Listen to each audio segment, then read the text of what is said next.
This is the Azimut 72 and it replaces the Azimut 72, but it's actually quite a significant refresh. It now has exterior design by who else but Alberto Mancini, and they have a brand new interior designer, Fabio Frontalino, who has never designed a yacht before, so fresh eyes on designing a yacht interior. It's got a pair of MAN 1400 horsepower engines and it will top out at an impressive 32 knots. It looks to be quite the package. Let's do a full tour and find out if it is. I'm Jack Haines, welcome to YachtBuyer.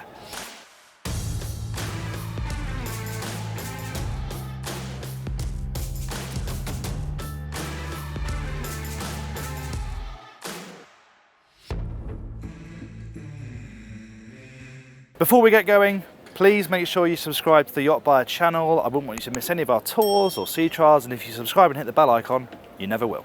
We're going to start at the bow because we never do this with these tours. Also, it's quite quiet, and thirdly, it's, I think, one of the best spaces on board. I think they've done a really good job with it. It's big, it's well proportioned, everything gets a good amount of space, from the sofa to the table space, the floor space.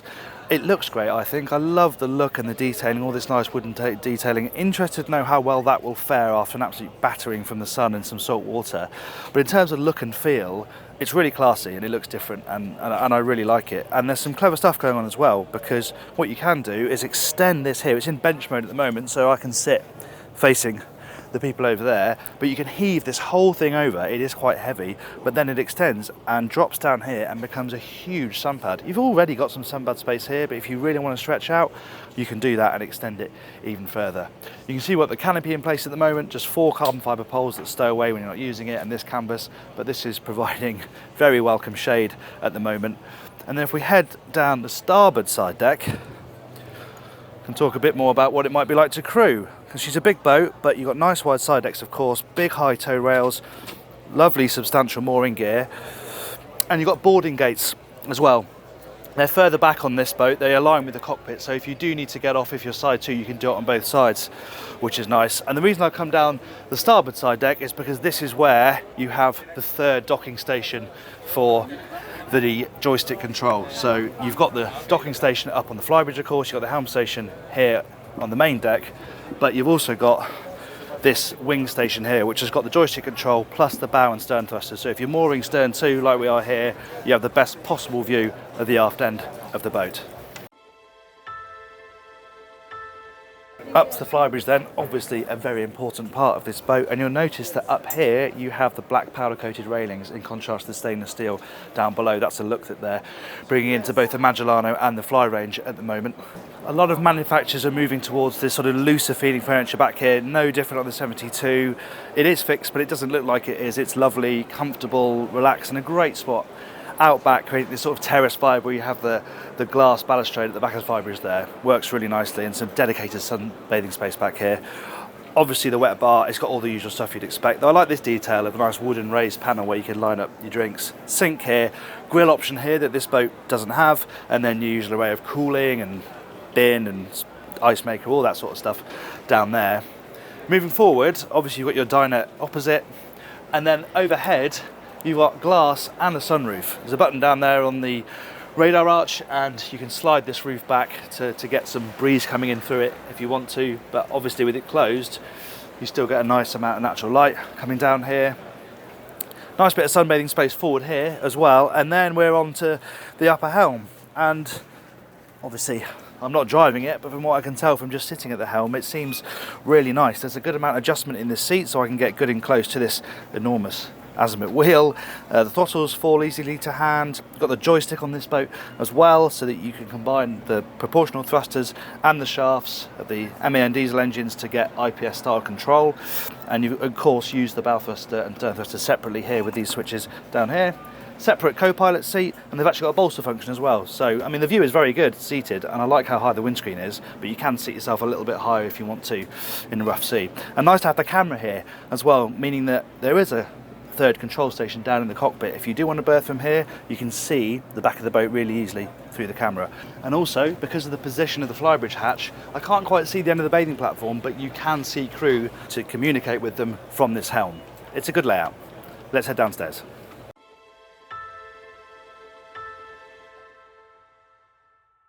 Moving around to the cockpit, we have quite a traditional layout where you have the sort of wrap of seating here, lovely teak table here, and then a sunshade that drops down to give you not only a bit of protection from the sun, but also some privacy if you're moored stern to.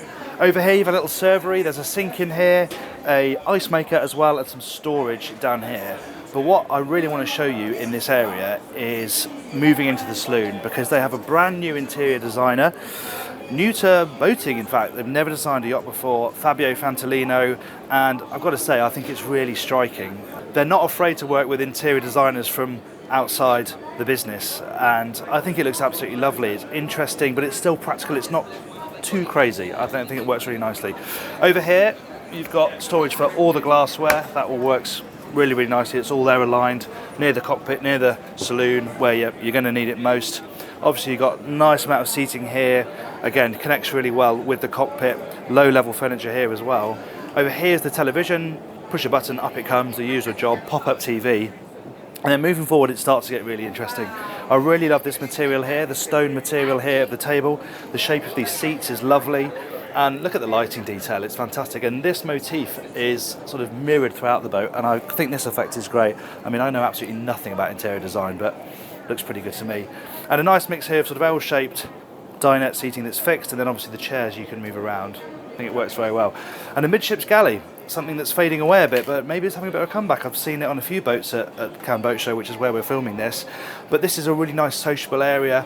It, is very close to the dinette, which makes perfect sense. And then it's littered with storage underneath the counter. You've got space for a big fridge freezer up here, which is nice. Lovely big sink, induction cooking, dishwasher, all the stuff you'd expect. It's a really nice domestic galley, this, but I love the arrangement, and also the fact that you have this big bit of counter over here which connects this little mini dinette forward. I think this arrangement works really well, and the view out's very good as well. Nice big windows in this saloon, not the biggest in the sector, but still in the galley, if you're cooking, preparing drinks, you've got a fabulous view out from the other side of the boat. Lots of storage all lined up and down over here, and I think this is a great space. I love these forward dinettes, a bit more intimate, great place to have a coffee, maybe have breakfast. If you're on passage and you wake up in the morning and the boat's moving along, this would be a really nice place to sit next to the skipper. You can easily get to the galley, it's elevated, the view's good. I really like these areas. Finish off at the Helm, of course. The most striking thing I think when you first get here is these lovely seats. They're leather, they're fully adjustable, they've got the most comfortable footrests I think I've ever felt, and this is a great position. Standing position, I love that you can stand at these Helms.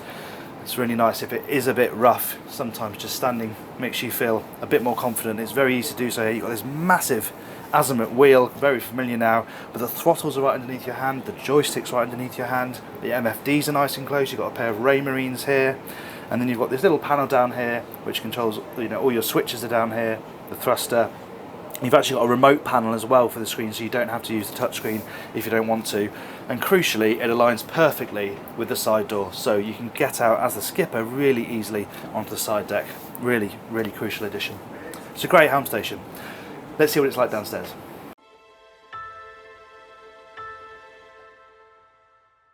It's a 4-cabin, 4-bathroom arrangement on the lower deck of the 72, and when you first come down the companionway there are a few level changes and quite a big step, but they have at least put this really big handle here to help steady yourself as you move around the area. We'll start by moving forward. Here on the port side you've got a nice double cabin.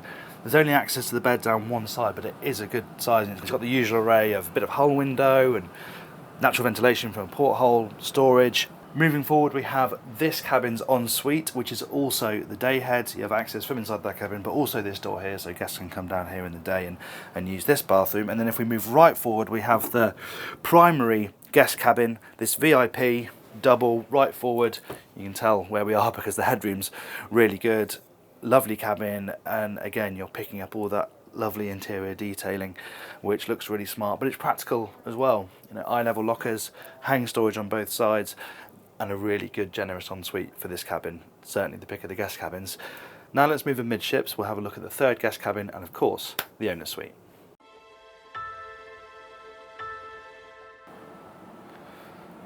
Heading back amidships at the bottom of the companionway on the starboard side you have a twin cabin, and it's nicely arranged. They sort of taper towards the top so you have good leg room at the bottom here, but yeah, single berth but a good size, and again natural light, storage, hanging locker behind me, and actually a lovely ensuite.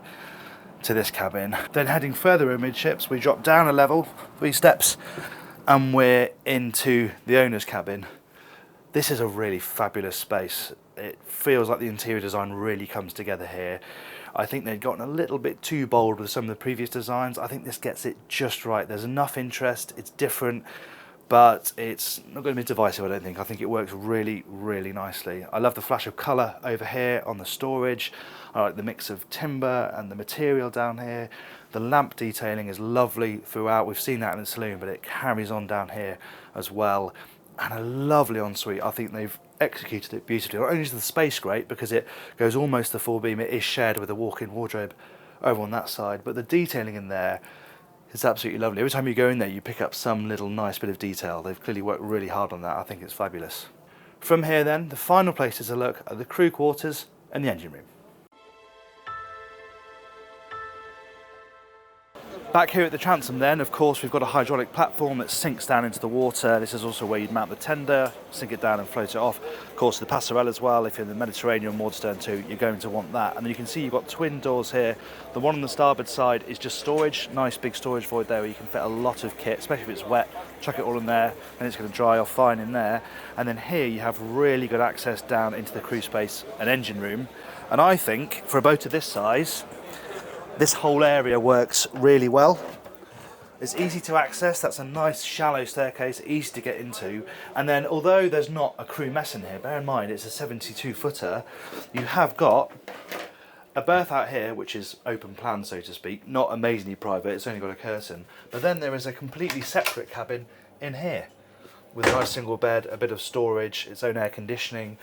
So, you know, decent space for 2 crew members to sleep in here. They've got their separate bathroom over here, and this is also where the washer and dryer is. And there's also access from the cockpit down this ladder because we keep moving forward through this watertight door. You find the engine room. Let's step through there. Big old step to get through. But then once you're in, space is really good. Plenty of space above my head, it's 6 foot tall. And look at the room that these engines have got. I mean, these are big engine, these big MAN V12s, and I can quite easily move between them. There's actually a reasonable amount of space outboard of them as well. We've got the fuel tanks up here. The fuel filters are really easy to spot as well, mounted to the tanks themselves, so you can get to those really easily. Plenty of space around the twin generators, which are mounted aft, one on top of each other, but again, they're very easy to get to. It's incredibly well lit, it's neat and organised and tidy, it's nice to walk around on as well. It's not all checker plates, so it doesn't hurt your knees and your feet when you're walking around in here. Yeah, it's a really well engineered space. Thanks very much for watching that tour. I hope you enjoyed it. If you did, please give the video a like. And if you want to watch a sea trial of the boat that Ed is currently filming from, the Azimut 53, we've done that in the UK. You can watch that if you click up here. And if you'd like to subscribe, click over here. Thanks for watching.